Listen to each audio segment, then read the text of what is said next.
Previously on Sexy Hacking, sexy hacker Tegan makes the script kiddie stay after school for detention. Time for some real hacking.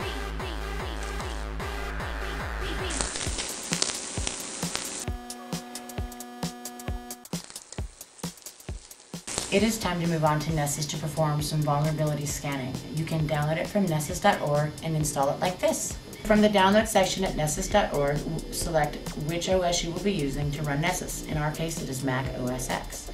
Agree to the Tenable license agreement and fill out the form.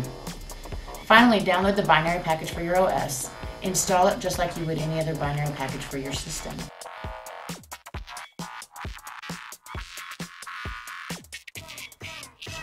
You will get an email from Tenable with your activation code. Now start the Nessus server. We will be running the client on the same box, so there is no need to allow remote connections to the Nessus daemon.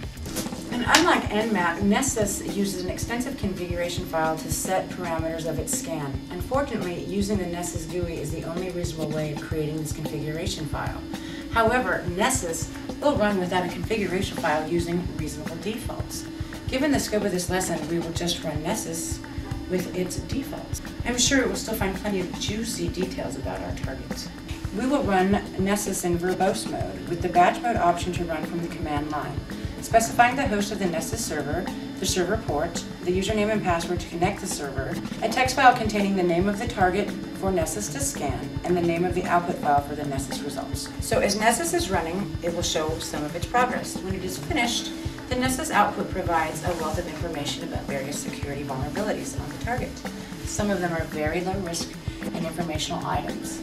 Ooh, I see a target has some tasty vulnerabilities that are higher risk. Looks like we have a great candidate for hacking this target.